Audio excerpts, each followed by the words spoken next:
श्री राम, जय जय श्री राम। कही प्रणाम कछु कहन लिया, सिय भई शिथिल सने। हकित हकित बचन लोचन सजल, पुलक पल्लवित देह।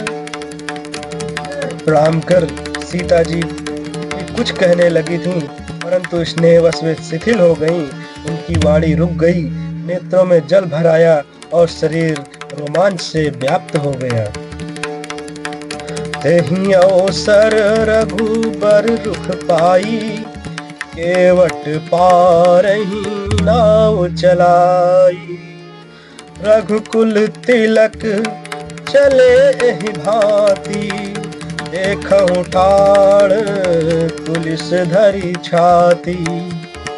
उसी समय श्री रामचंद्र जी का रुख पाकर केवट ने पार जाने के लिए नाव चला दी। इस प्रकार रघुवंश तिलक श्री रामचंद्र जी चल दिए और मैं छाती पर वज्र रखकर खड़ा खड़ा देखता रहा। मैं अपन किमी कहो कलेसु, जियत फिरऊं लेहि राम संदेशु। अस कहि सचिव वचन रहि गयो, हानि गलानी सोच बस भयऊ। मैं अपने क्लेश को कैसे कहूँ, जो श्री राम जी का यह संदेशा लेकर जीता ही लौट आया। ऐसा कहकर मंत्री की वाणी रुक गई और वे हानि की ग्लानि और सोच के वश हो गए।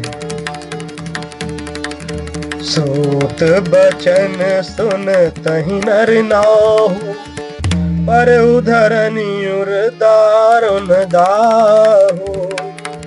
तलफत विषम मोह मन मापा, आजा मन हो मीन कहूँ व्यापा।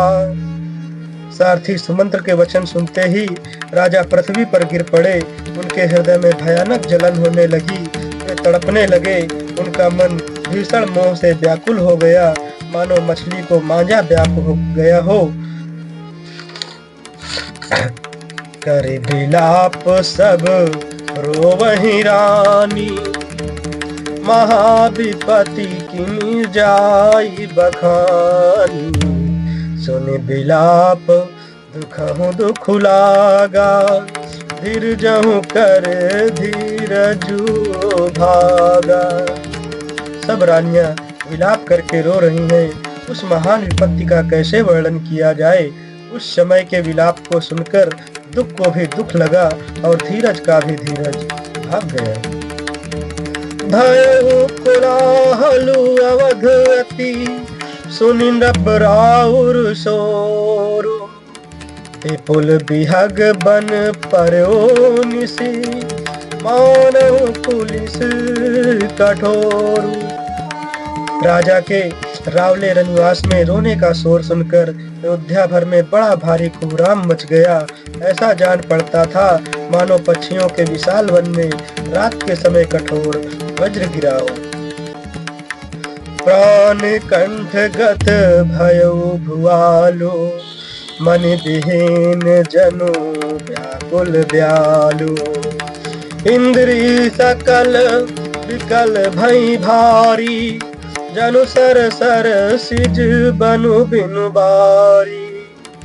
राजा के प्राण कंठ में आ गए, मानो मणि के बिना सांप व्याकुल मरणासन्न हो गया हो। इंद्रियां सब बहुत ही विकल हो गईं, मानो बिना जल के तालाब में कमलों का वन मुरझा गया हो। कौशल्या नृपु दीख मलाना, रविकुल रवि अंत जिय जाना। और धरि धीर राम महतारी, बोली बचन समय अनुसारी। कौशल्या जी ने राजा को बहुत दुखी देखकर अपने हृदय में जान लिया कि अब सूर्य कुल का सूर्य अस्त हो चला। तब श्री रामचंद्र जी की माता कौशल्या हृदय में धीरज धरकर समय के अनुकूल वचन बोली। नाथ समुझी मन करिय विचारो, राम वियोग पयोधि अपारू, करन धार तुम अवध जहाजू, चढ़ो सकल प्रिय पथिक समाजू।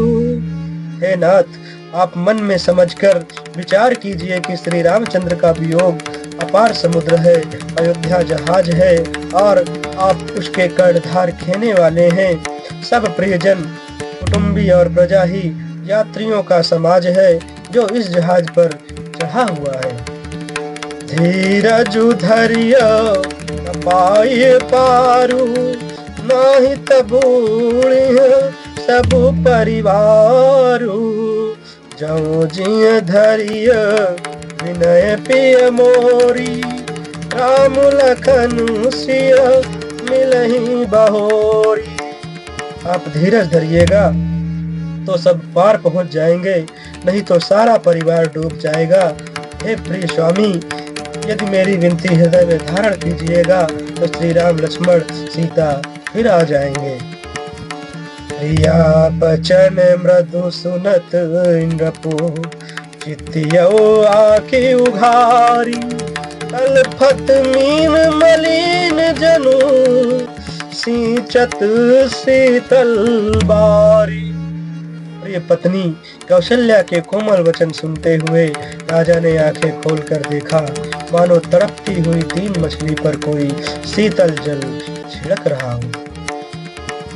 धरि धीरज उठी बैठ भुआलो, कहु सुमंत्र कहाँ राम कृपालु, कहाँ लखनु कहाँ राम स्नेही, कहाँ प्रिय पुत्र वधू वैदेही।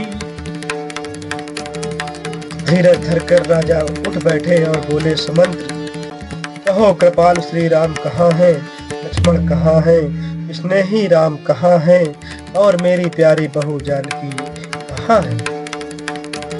बिलपतराऊ विकल बहु भांति, भई जुग सरिस सिराति नराति, तापस अंध साप सुधियाई, कौशल्याई सब कथा सुनाई। राजा व्याकुल होकर बहुत प्रकार से विलाप कर रहे हैं। वह रात युग के समान बड़ी हो गई, बीतती ही नहीं। राजा को अंधे तपस्वी श्रवण कुमार के पिता के शाप की याद आ गई। उन्होंने सब कथा कौशल्या को कह सुनाई। भयो विकल वर्णत इतिहासा, राम रहित दिग जीवन आशा, सो तनु राखी गर्भ में काहा, जेहि न प्रेम पनु मोर निबाहा। उस इतिहास का वर्णन करते करते राजा व्याकुल हो गए और कहने लगे कि श्री राम के बिना जीने की आशा को धिक्कार है। मैं उस शरीर को रखकर क्या करूंगा जिसने मेरा प्रेम का प्रण नहीं निभाया।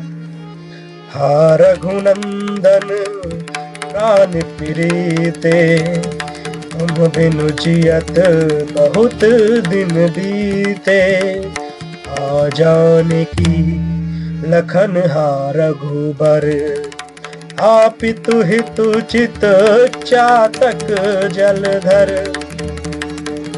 हा रघुकुल को आनंद देने वाले मेरे प्राण प्रिय राम, तुम्हारे बिना जीते हुए मुझे बहुत दिन बीत गए।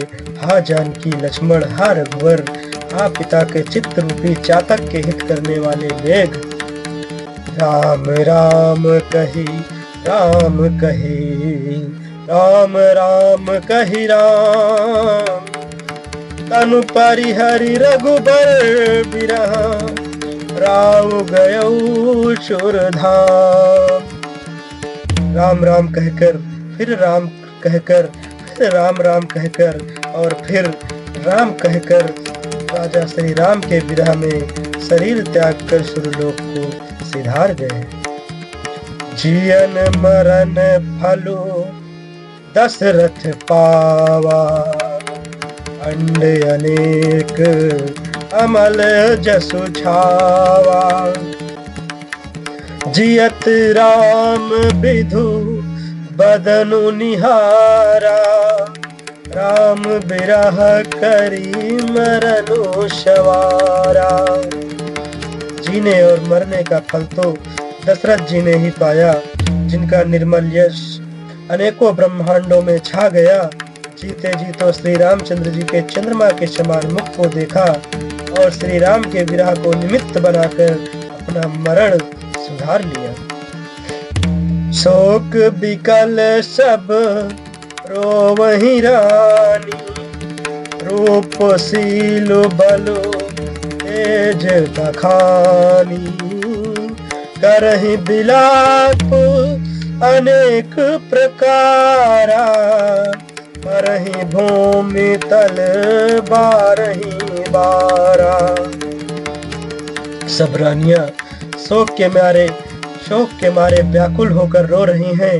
वे राजा के रूप, शील, बल और तेज का बखान कर करके अनेकों प्रकार से विलाप कर रही हैं और बार बार धरती पर गिर पड़ती हैं। बिलपहि बिकल दास अरुदासी। घर घर रुदनु करहि पुरबासी। अंत यो आजो भानुकुल भानु। धर्म अवधि गुण रूप निधान।